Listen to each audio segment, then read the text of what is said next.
if you take 15, 20 minutes, I promise you that I'm going to give you guys some valuable stuff that's going to impact your lives. And I wish someone took the time to tell me these things when I was playing.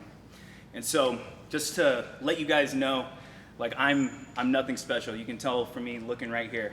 I'm not taller than anyone. I couldn't jump higher than anyone. I wasn't faster than anyone. To put this into perspective, I walked onto high school campus at 5'10", thinking that I was going to be the next varsity starting power forward. Unfortunately for me, the current starter happened to be about 6'4", is now the center for the Chicago Bears. And walking into that class with me was a top prospect who was about 6'1" and could dunk the basketball since he was in 8th grade. So at that moment, I knew that I needed to make a change. And in life, you either decide to change, you're forced to change, or you end up quitting. And so if you are able to figure out why you want to change, it's going to be very powerful in getting you to where you want to go. So I end up playing at Whitman College, and I walk in on day one, and again, I'm faced with not being the biggest, not being the fastest. Everyone there is more athletic than me, and I'm like, how am I going to catch up to all these people? And I did the only thing I knew how to do. I grabbed the best player in the gym, and I said, every single time you show up to the gym, drag me with you. I made a rival enemy on the freshman level. I was like, hey, we're gonna work out together. We're gonna beat the crap out of each other every single time we get a chance. And I just picked the brains of all of these coaches that I had. I had people, now at the college level, you have people who are telling you what to put in your body. You have people telling you what weights to lift. You have people telling you how to shoot. You have people who have played at the pro level who are coming back and telling you what to do to get to that level. And it is just ridiculous. But eventually that year, I was able to get my first start on that college basketball team. The rest of my basketball career is kind of boring. I made some threes, I made some free throws, we won a lot of games. But eventually, for all athletes, it comes to an end. No matter how good you are, you have to hang up the shoes. And for me, I wasn't really sure what was going to happen next, because my whole life, everyone told me that if I took care of the classroom and I took care of the court, everything would just work itself out.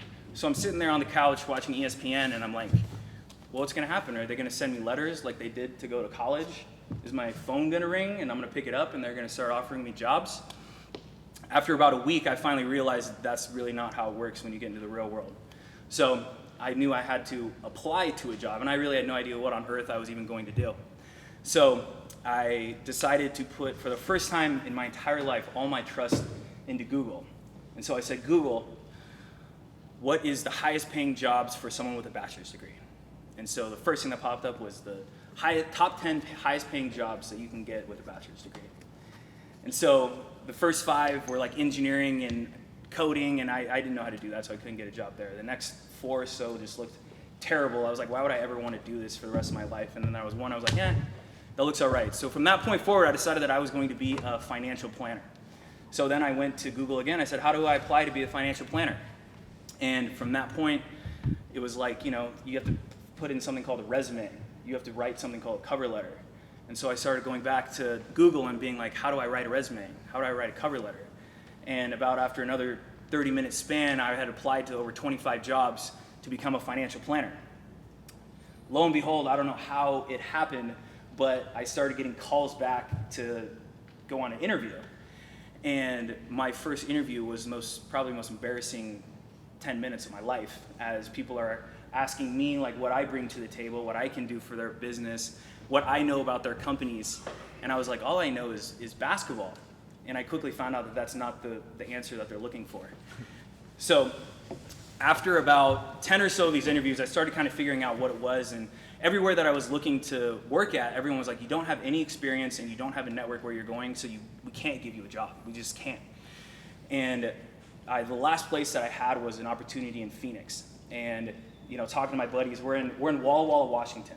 And they're like, you know what you should do? You aren't getting a job. You should fly there and show them that you're really serious about this job. So I buy a plane ticket, and I fly myself down to Phoenix, Arizona. I show up with a business plan where I'm going to show them how I'm going to start networking, how I'm going to learn all of these things and take all these tests so that I'll be one of their up-and-coming financial planners. I'll be great at it. And the interview just goes great. We shake hands, and I'm like, man, that was probably one of the best decisions that I made.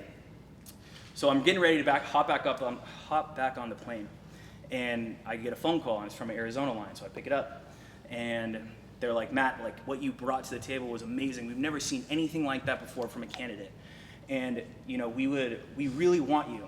The only problem is that right now you don't really have any experience and you don't have a network. So if you want to move to Phoenix and get a job at Starbucks for 6 months, we would love to hire you again at that point.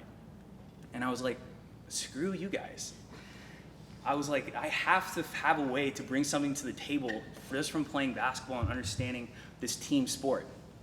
So I hop back on this plane and I'm trying to figure out like where I went wrong.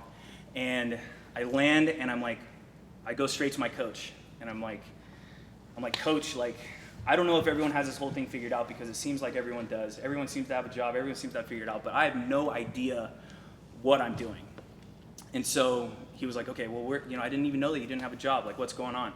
And I was like, I think I want to be a financial planner because of this, this, and this. Like, what do you think? And he's like, here, jotted down 3 names for me to call. He's like, call these people today. So I called them. And every single person that I talked to started explaining to me about this new industry, things that I had no idea even existed. They were talking to me about why I wasn't actually getting these jobs, things that I could put on my resume that would be more attractive for all of these job boards. And they would then, after the end of the call, give me another number to call. It'd be like, hey, call my friend.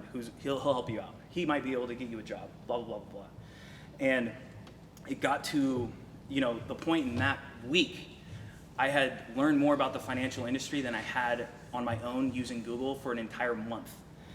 And eventually I got a number handed to me, and it was, I was told, it's not a financial planning position, but everything that you tell me that you want in a job is going to be guaranteed that you're going to get in it. And the person is a former athlete, and they're going to take care of you, and they're going to work with you on developing all the things that you need to be successful in the workspace. So that was an incredible blessing in disguise, and I tell you that because I can't stress enough how powerful a network is. And it wasn't my network. It was because of a coach and his extended network that allowed it. I wish I did more networking. I wish I stayed in touch with more people. I wish I went out of my way to meet more people like that. The different people that he made me call, I wish I had done that years and years before that so that I would have been able to call on those connections. So I ended up in the mortgage industry. Now, you may not know enough about it, but basically, as a 22-year-old, I was asking adults to trust me with their biggest financial decision, and I didn't know anything about it. So my mentor was like, you need to sit in the office and you just need to learn as much about mortgages as humanly possible for the next year. And so I was getting to the office at 5:30 a.m. and just reading through guidelines, like the most boring stuff in the world, just to try and figure out how to get an edge in this industry. And he was like, after a year, you can finally go out, because if you go out and you sound like an idiot and you have a baby face and you're 22, like, you're never gonna stand a chance. And so after a year, I finally got to go out and network. And I go to my first networking event, and I really had no idea what to expect. But I walked in and I was kind of like, maybe it's like a dance, We used to call them laps. Like, we'd walk in and we'd try to do a quick lap around everyone to see, like, is anyone making eye contact? Is anyone interesting around here? Is anyone looking at me? Maybe I should go up and talk to them. So I do a lap around this networking event. No one budged. No one could care less that I was even there. I was like, all right. So I sit down and I play with my phone for a little bit, and like, maybe someone will come up to me. No one came up to me for 5 minutes. I'm like, all right, I'll give it another go. I'll do another lap. Do another lap around. And again, nothing. And I didn't have the balls to go up and talk to anyone or even really know what the heck I was doing. And so I went back to my car and I sit there and I'm like, Matt, what on earth is going on? You were such a confident basketball player. Like, you had so much belief in yourself. Like, where did that go? Why do you have no trust in your abilities? And all I did was go back to what I knew. I was like, if I want to be really good at something, how am I going to do it? So I started reading as many sales books as I could. I started shadowing people, trying to learn questions to ask, writing things down, recording myself to hear how I sounded when I was talking to these people. And eventually I started getting just a little bit better at this whole sales thing. What I learned from my sport experience is that it wasn't that I was a basketball player. After basketball, I didn't get anything, I didn't earn anything in the real world because of it. But what I did get was that I became a basketball player.